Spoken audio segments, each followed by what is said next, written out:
मैंने भी अपनी बाहों को आर्यन की कमर के चारों ओर कस लिया था, पर जब मुझे ऐसा लगा कि आर्यन आगे भी कुछ करने की कोशिश कर सकता है, तो मैंने उससे धीरे से कहा, आर्यन प्लीज दरवाजा बंद कर दो। मेरी बात सुनकर आर्यन हंसते हुए बोला, इस समय यहाँ कौन आएगा? कि मैंने धीरे से मुस्कुराते हुए कहा, फिर भी तुम दरवाजा बंद कर लो ना प्लीज। आर्यन ने मुझे छोड़ा और दरवाजा बंद करने चला गया। वापस आकर उसने फिर से मुझे अपने पास खींच लिया और जैसे वह मुझे अपनी बाहों में भरने लगा तो मैंने धीरे से कहा, आर्यन लाइट भी बंद कर लो प्लीज। और फिर हेलो दोस्तों, आज की इस रोमांचक कहानी में आप सभी का स्वागत है। काफी देर एक दूसरे में समाये रहने के बाद जब सब कुछ हो गया तो मैंने तुरंत ही आर्यन को पीछे हटने के लिए कहा। मेरा दिल जोरों से धड़क रहा था और मेरी सांसें भी बेकाबू होती जा रही थी। मैंने जैसे तैसे खुद को संभाला और आर्य को मेरे कमरे से बाहर जाने के लिए कहा। वह बिना कुछ कहे सर झुकाकर मेरे कमरे से बाहर चला गया। उसके जाते ही मैं कांपते हुए अपने बिस्तर से उठी और बाथरूम की तरफ चली गई। मेरा मन उलझनों से भर चुका था। मैं यही सोच रही थी कि एक शादीशुदा औरत होते हुए भी मैंने यह क्या कर दिया। एक शादीशुदा औरत होते हुए भी मैंने किसी और के से साथ संबंध बना लिए थे, और वह भी मुझसे 10 साल छोटे लड़के से। ये सब सोचते हुए मेरा दिल बहुत जोरों से धड़क रहा था।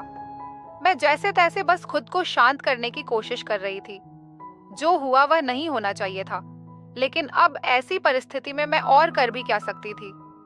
मैंने बाथरूम में खुद को साफ किया और खुद से एक वादा भी किया कि मैं अब से बहुत ही सतर्क रहूंगी। नहाने के बाद मैंने अपनी साड़ी पहनी, अपने बालों को ठीक किया और अपने बिस्तर पर जाकर लेट गई। पूरे दिन की थकान और उलझनों ने मुझे इस कदर थका दिया था कि मैं कब सो गई मुझे पता ही नहीं चला। रात के करीब 12 बजे हमारे मेन डोर की घंटी बजी। मैं हड़बड़ाकर उठी और घड़ी की तरफ देखा तो घड़ी में 12 बज रहे थे। मैं जल्दी से दरवाजे की ओर बढ़ी और दरवाजा खोलते ही मैंने देखा कि सामने भावना खड़ी है और उसके साथ उसका छोटा बेटा चिराग भी है, जो लगभग 10 साल का था। भावना दीदी हमारी पड़ोसन है, जिससे हमारे घरेलू संबंध है। मैंने कि हड़बड़ाकर पूछा, भावना दीदी, आप इतनी रात को यहाँ क्या कर रही हो? सब ठीक तो है ना?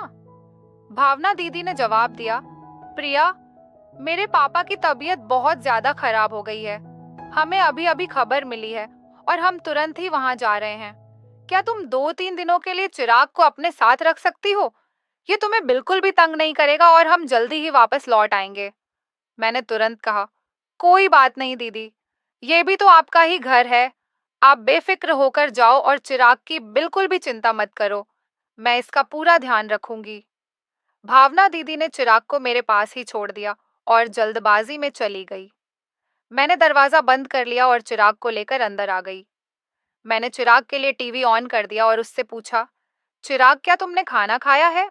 से वो बोला, नहीं आंटी, अभी नहीं खाया है। मैंने मुस्कुराते हुए कहा, अच्छा, तुम तब तक टीवी देखो, मैं अभी तुम्हारे लिए खाना लेकर आती हूँ। मैंने खाना गर्म करके टेबल पर रख दिया और चिराग को खाना परोस दिया। चिराग खाना खाने लगा और मैं भी उसके पास वाली कुर्सी पर बैठ गई। आर्य ने अभी तक खाना नहीं खाया था और मैं खुद उसे बुलाने नहीं जाना चाहती थी। मुझे पता था मैं उससे आंखें भी नहीं मिला पाऊंगी। मैं यही सोच रही थी कि जो कुछ भी हुआ उसमें किसकी गलती थी। मेरी गलती थी या फिर आर्यन की गलती थी? कुछ देर बाद मैंने आर्यन के कदमों की आहट सुनी और उसके कदमों की आहट सुनकर मैं अपने विचारों से बाहर आ गई। मैंने बिना उसकी ओर देखे उससे कहा, आर्यन जी, तुम भी खाना खा लो, मैंने खाना गर्म कर दिया है। वह मेरे बगल वाली कुर्सी पर ही बैठ गया और चुपचाप खाना खाने लगा। मैं भी खाना खा रही थी, लेकिन मेरी नजरें बार बार आर्यन की तरफ जा रही थीं। मैं यही सोचती रही कि एक शादीशुदा औरत होते हुए भी मैंने यह क्या कर दिया। आर्यन ने खाना खाते हुए मुझसे पूछा, यह बच्चा कौन है? कि मैंने बिना आंखें मिलाए उसे जवाब दिया, यह भावना दीदी का बेटा चिराग है। उनके पापा की तबीयत अचानक बहुत खराब हो गई है, इसलिए वह उनके पास गई है और चिराग को हमारे पास छोड़ गई है। इसके बाद हम दोनों के बीच कोई बात नहीं हुई और आर्य खाना खाकर अपने कमरे में चला गया। मैंने सारे बर्तन उठाए और किचन में रख दिए। फिर चिराग को लेकर अपने कमरे में चली गई और दरवाजा अंदर से बंद कर लिया। मैंने चिराग को अपने साथ ही लेटा लिया, क्योंकि वह एक छोटा सा बच्चा ही तो है। अगर मैं उसको अलग लेटाती तो शायद रात में उसको डर लगने लगता। चिराग मेरे बेड पर ही लेटा था और जल्दी सो भी गया, लेकिन मैं जाग रही थी। शाम की थोड़ी देर की नींद के कारण अब मुझे नींद नहीं आ रही थी। आज का दिन मेरी जिंदगी में एक नया मोड़ ले आया था। मेरे दिल और दिमाग के बीच लड़ाई चल रही थी। दिल कह रहा था कि आज जो भी हुआ है वह सही हुआ है, जबकि दिमाग इसे गलत ठहरा रहा था। मेरा दिल तो यह भी कह रहा था कि एक शादीशुदा और औरत होते हुए भी मैं एक अधूरी सी जिंदगी जी रही थी, और अगर किस्मत ने मेरे लिए कोई रास्ता खोला तो इसमें क्या बुराई है। मैं अपने इन्हीं ख्यालों में खोई हुई थी कि अचानक से मेरे कमरे के दरवाजे पर दस्तक हुई। घर में मेरे और चिराग के अलावा सिर्फ आर्यन ही था, तो इसका मतलब दस्तक देने वाला आर्यन ही हो सकता था। मेरा दिल फिर से तेजी से धड़कने लगा था। मैंने चुपचाप लेटे रहने की कोशिश की, लेकिन दस्तक फिर से हुई। मैं यही सोच रही थी कि कहीं चिराग जाग ना जाए, और यही सोचकर मैंने धीरे से उठकर दरवाजा खोल दिया। सामने आर्यन को देखकर मैं थोड़ा सा चौंक गई और उससे पूछा, अब क्या है? तुम यहाँ क्यों आए हो? आर्य ने धीमी आवाज में मुझसे पूछा, क्या मैं अंदर आ सकता हूँ? मैंने कहा, नहीं, बिल्कुल भी नहीं, तुम जाओ यहाँ से। और इतना कहकर मैंने दरवाजा बंद कर दिया। मेरी सांसें तेज चल रही थी और मेरे दिमाग में कई सवाल उठ रहे थे। मैं सोचने लगी कि यह अंदर क्यों आना चाहता है। क्या वह फिर से मेरे साथ कुछ गलत करना चाहता है? नहीं, ऐसा नहीं हो सकता। चिराग भी तो मेरे कमरे में है, और एक बार जो गलती मुझसे हो गई वह मैं दोबारा नहीं दोहराऊंगी। लेकिन जैसे ही मैं बिस्तर पर लेटी, मेरा दिमाग फिर से कहने लगा कि इसमें गलत क्या है। अगर तुम दोनों एक दूसरे को पसंद करते हो तो इसमें बुराई क्या है? जिद तुम्हारे पति तो तुम्हें समय ही नहीं दे पाते, और आर्यन ही है जो तुम्हारा ख्याल रखता है। फिर मेरा दिमाग कहने लगा कि अगर यह बात किसी को पता चल गई तो समाज में तुम्हारी बहुत बदनामी होगी। तुम्हारा परिवार बिखर जाएगा। पिछले कई सालों से तुमने अपने आप को रोक कर रखा है, और अब जब मौका मिला है तो इसे गंवाना ठीक नहीं है। जिंदगी ऐसे मौके बार बार नहीं देती। मैं बिस्तर पर बैठी इन्हीं ख्यालों में डूब चुकी थी कि अगर मौका मिला है तो क्या इसे छोड़ देना चाहिए। आर्यन तो अभी जवान है, उसकी जिंदगी में तो ऐसे मौके और भी आएंगे, लेकिन मेरे लिए मेरे पास तो बस यह एक ही मौका है। क्या मुझे अपनी जिंदगी जीने का हक नहीं है? मैं इन्हीं विचारों में उलझी हुई थी। मेरे दिल और दिमाग के बीच जंग हो रही थी। आखिरकार मेरे मन की आवाज ने मेरे दिल की आवाज पर जीत हासिल कर ली। मुझे आर्यन के प्रति अपने पिछले व्यवहार के बारे में सोचकर अफसोस सा होने लगा।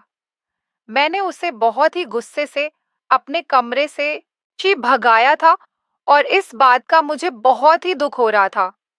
मैं मुस्कुराते हुए अपने बिस्तर से उठी और अलमारी में से एक आकर्षक लाल रंग का जोड़ा निकालकर पहनने का विचार किया, और फिर बाथरूम में जाकर कपड़े बदल दिए।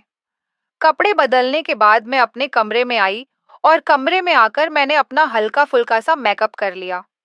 मैंने अपना लाल रंग वाला जोड़ा पहन लिया था और ऊंची हील वाली सैंडल भी पहन ली थी। मैं बहुत ही सुंदर लग रही थी, और मैं यह सोचकर मुस्कुरा रही थी कि अगर आर्यन मुझसे नाराज भी हो गया होगा तो वह मुझे इस तरह देखकर बहुत ही खुश हो जाएगा। मैंने देख लिया था कि चिराग गहरी नींद में सो रहा है। मैंने धीरे से अपने कमरे की लाइट बंद कर दी और दरवाजा बंद करके सीढ़ियों से ऊपर चली आई। मेरा दिल जोर जोर से धड़क रहा था।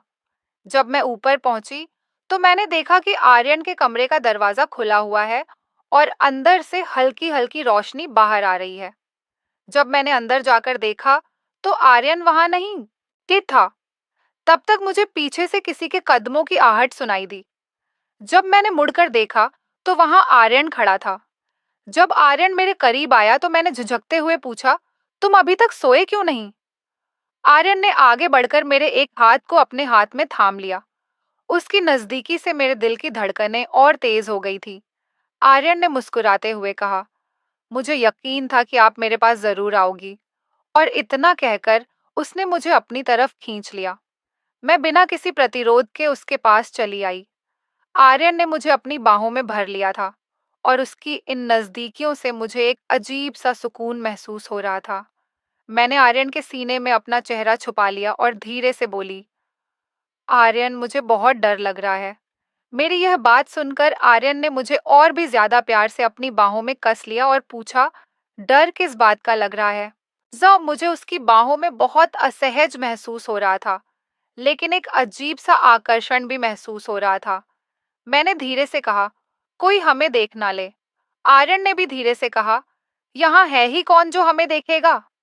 आर्यन ने मुझे अपनी बाहों में कस लिया, लेकिन मैंने हिम्मत जताकर कहा, आर्यन, अभी नहीं, यहाँ नहीं। आर्यन मेरे संकेत को समझ गया और वह मेरा हाथ थामकर मुझे अपने कमरे की ओर ले गया। जब मैं कमरे में पहुंची, तो मेरी धड़कन और तेज हो गई। कमरे में पहुंचते ही आर्यन ने लाइट जलाई और फिर धीरे से मुझे अपनी बाहों में भर लिया। मैंने अपनी पीठ को आर्यन के सीने से सटा दिया।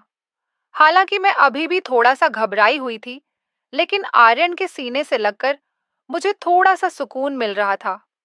उसने धीरे से मेरी गर्दन पर अपना सिर रख दिया, जिससे मेरा दिल जोरों से धड़कने लगा। आर्यन ने अपनी प्यारी आवाज में कहा, आज तो आपका हुस्न कुछ खास ही लग रहा है। आर्यन के होठ मेरी गर्दन पर और उसका एक हाथ धीरे धीरे मेरी कमर के आसपास घूम रहा था। उसकी इस नजदीकी का एहसास मुझे पागल कर रहा था, लेकिन मैं खुद को काबू करने की कोशिश कर रही थी। मैंने यह सब पहले कभी भी महसूस नहीं किया था। आर्यन ने मुझे चूमते हुए कहा, आपकी खूबसूरती ने तो मुझे घायल ही कर दिया है। फिर उसने अपने हाथ में पकड़े हुए ग्लास को मेरे होठों के पास ले जाकर कहा, इसमें जो भी है वह थोड़ा सा पी लो। मैंने उसे मना करते हुए कहा, नहीं आर्यन, मैंने पहले कभी भी नहीं पी है। और यह कहकर मैंने गिलास को अपने होठों से दूर कर दिया। उसकी मीठी बातों से मेरी सारी हिचकिचाहट दूर हो गई और आर्यन ने जैसे ही गिलास को फिर से मेरे होठों के पास लाया, तो मैंने कुछ घूंट ले लिए। शुरुआत में मुझे उसका स्वाद थोड़ा कड़वा सा लगा, लेकिन कुछ और घूंट पीने के बाद इसका स्वाद मुझे अच्छा लगने लगा था। इस दौरान आर्यन एक हाथ से मेरे कंधे को हल्के से छूते हुए धीरे धीरे ग्लास में मौजूद सारी शराब मुझे पिलाता रहा। थोड़ी देर में वह मेरी तरफ देखते हुए बोला, आज तो आप बहुत ही सुंदर लग रही हो। इन हाई हील्स में आपके नाजुक पैर बहुत सुंदर लग रहे हैं। अब धीरे धीरे मुझे भी शराब का असर होने लगा था। अपनी तारीफ सुनकर मैं पहले तो थोड़ा सा झिझकी, लेकिन फिर मुस्कुराते हुए बोली, तो किसने रोका है? अपनी सारी चाहत पूरी कर लो। इतना सुनते ही आर्यन ने मेरे पैरों को बड़े सम्मान के साथ हल्के से छुआ। यह सब देखकर मुझे यकीन ही नहीं हो रहा था कि कोई मुझे इतनी गहराई से पसंद कर सकता है कि मेरे पैरों को भी इस कदर से सरा रहा है। आर्यन ने मुझे अपनी बाहों में ले हल्के हल्के मेरी गर्दन पर चुंबन देना शुरू कर दिया। मैं भी आर्यन की बाहों में एक सुकून महसूस कर रही थी। शराब का हल्का हल्का असर मेरी खुशी को और भी बढ़ा रहा था। मैंने भी अपनी बाहों को आर्यन की कमर के चारों ओर कस लिया था। पर जब मुझे ऐसा लगा कि आर्यन आगे भी कुछ करने की कोशिश कर सकता है, तो मैंने उससे धीरे से कहा, आर्यन, प्लीज दरवाजा बंद कर दो। मेरी बात सुनकर आर्य हंसते हुए बोला, इस समय यहाँ कौन आएगा? जी, मैंने धीरे से मुस्कुराते हुए कहा, फिर भी तुम दरवाजा बंद कर लो ना प्लीज। आर्यन ने मुझे छोड़ा और दरवाजा बंद करने चला गया। वापस आकर उसने फिर से मुझे अपने पास खींच लिया और जैसे वह मुझे अपनी बाहों में भरने लगा, तो मैंने धीरे से कहा, आर्यन, लाइट भी बंद कर लो प्लीज। लाइट बंद होने के बाद हम दोनों एक दूसरे में समा गए और सारी रात ऐसे ही गुजर गई। अब मैं अपनी जिंदगी में खुश थी कि मुझे अकेले इतनी बड़ी जिंदगी नहीं गुजारनी पड़ेगी। कमेंट करके जरूर बताइएगा कि आपको ये कहानी कैसी लगी। अगर आपको ये कहानी पसंद आई हो तो इसे लाइक करें और अपने दोस्तों के साथ भी शेयर करें। आगे भी ऐसी रोमांचक कहानियों के लिए हमारे चैनल को सब्सक्राइब करें और बेल आइकन दबाना ना भूलें।